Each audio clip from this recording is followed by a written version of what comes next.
Hi, this is Vikas and hi, this is Akhil. और आज हम बात करने वाले हैं हमारे union road and transport minister Nitin Gadkari के उस बयान के बारे में जिसने आज खूब सुर्खियां बटोरी है। जी बिल्कुल। जो है कि अब उन्होंने कहा है कि रोड टोल टैक्स खत्म हो जाएगा और सरकार उसकी जगह सैटेलाइट बेस्ड टोल टैक्स लाने वाली है। तो ज़रा जानते हैं भाई, हमें बताइए कि क्या बेनिफिट हो सकते हैं इस स्कीम के। विकास भाई, जो ये स्कीम है इसके कई बेनिफिट्स होने वाले हैं। टाइम एफिशिएंट, काफ़ी कॉस्ट कटिंग करेगा ये।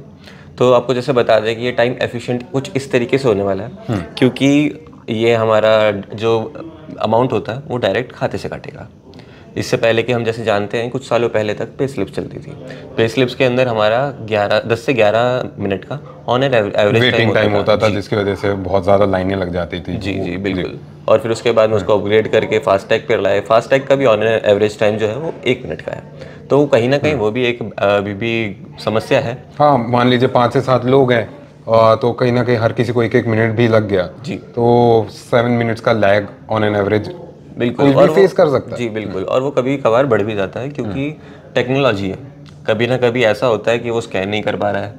हाँ, वो विंड स्क्रीन पे लगी टिंट की वजह से आपका स्कैनर ही स्कैन नहीं हुआ। और कभी कभार आपका फास्टैग में ही रिचार्ज नहीं होता है तो वो पेमेंट ही नहीं हो पाती है। तो वहाँ पर अलग से निकल कर लाइन में से निकल कर जाना पड़ता है, तो वो पीछे वालों के लिए दिक्कत हो जाती है। हाँ, तो अगेन आप वहाँ फंस जाते हैं और आपके साथ और लोग भी फंस जाते हैं जी। बट इसका रिचार्ज फिर कैसे होगा? इसका रिचार्ज होगा डायरेक्ट आपके खाते से, ना कि इस बार मतलब जो पेमेंट है वो डायरेक्ट खाते से कटेगी। जी बिल्कुल। वो आपका सैटेलाइट उसको ट्रेस करेगा आपकी कार को, और वो सीधा आपकी जो पेमेंट होगी आपके खाते से कट करेगा।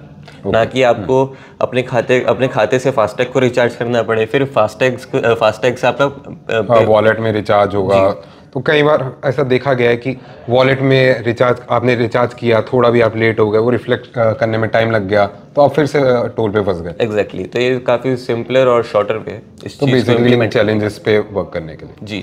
तो चलिए अब कवर कर लेते हैं कि ये टेक्नोलॉजी वर्क कैसे करती है। देखिए, बहुत आसान भाषा में आपको समझाते हैं। जैसे आपने आपके फ़ोन में जीपीएस देखा है, आपको लोकेशन दिखाता है। आज आप गूगल पे कोई भी मैप लगाते हैं और जीपीएस से आपकी पोजीशन ट्रैक होती है और एक सही रास्ता आपको दिख जाता है और आप चले जाते हैं। जी। देखिए, उसी टेक्नोलॉजी पे आपकी कार की लोकेशन को ट्रैक किया जाएगा। जिस हाईवे पे आप जितना ट्रैवल करेंगे वो लोकेशन ट्रैक होगी। पर किलोमीटर प्राइस सेट होगा।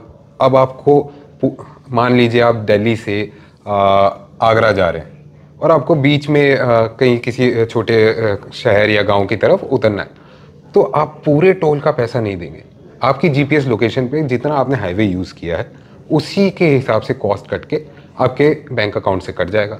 तो ये प्रोसेस बहुत सिंपल है और कहीं ना कहीं बहुत एफिशिएंट हो जाएगा कि अब बिल्कुल ही क्यूज़ ख़त्म हो जाएंगी और आपको वो फास्ट टैग लगाकर और उसको स्कैन करने का वो जो लैग होता था भाई, वो इसको सरकार पूरी तरह ख़त्म करना चाह रही है और एक फास्टर और स्मूदर प्रोसेस लाना चाह रही है। जी बिल्कुल। मुझे लगता है गडकरी जी का जो मेन इसमें मोटो है वो यही है कि आप पे उतना करें जितना कि आप ट्रैवल करते हैं, ठीक, ना कि आप पूरा हाईवे का पे करें।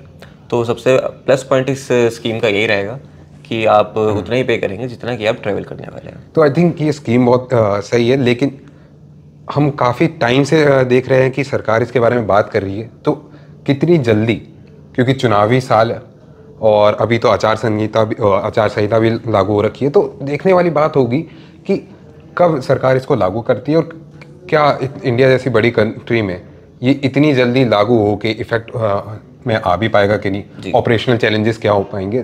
तो बहुत प्रॉमिसिंग लग रही है, लेकिन ऑब्वियसली एग्जीक्यूशन इसका कब और कैसे होता है वो देखने वाली बात हो। बिल्कुल बिल्कुल बिल्कुल विकास भाई, क्योंकि कई बार ऐसा भी होता है जैसे कि कुछ ड्राइवर्स होते हैं वो ट्रैवल करते हैं हाईवेज पर और वो हाईवे पर टोल बचाने के लिए अंदर के रास्ते से निकलते हैं। तो इस बार वो फंसने वाले हैं क्योंकि उन्हें ट्रैवल अपना अमाउंट उतना देना ही पड़ेगा जितने ड्यूरेशन में वो गाड़ी उस हाईवे पे रहे। जी। तो कहीं ना कहीं उनके लिए तो ये प्रॉब्लम वाली बात है, लेकिन हाँ फेयर एंड शॉर्टर वे है। काफ़ी अच्छा मुझे लगा कि हाँ प्लान ठीक है। तो देखते हैं इसका इम्प्लीमेंटेशन गवर्नमेंट कब करती है। एग्जीक्यूशन बहुत मेन होने वाला है, बहुत मेन होने वाला है। और ऐसी और खबरों के लिए आप देखते रहिए डीएनए। हम आपके लिए लाते रहेंगे और एनालिसिस और एक्सप्लेनर्स। और अगर आपने अभी तक डाउनलोड नहीं किया है तो डाउनलोड कर लीजिए डीएनए का app and will see you in the next one.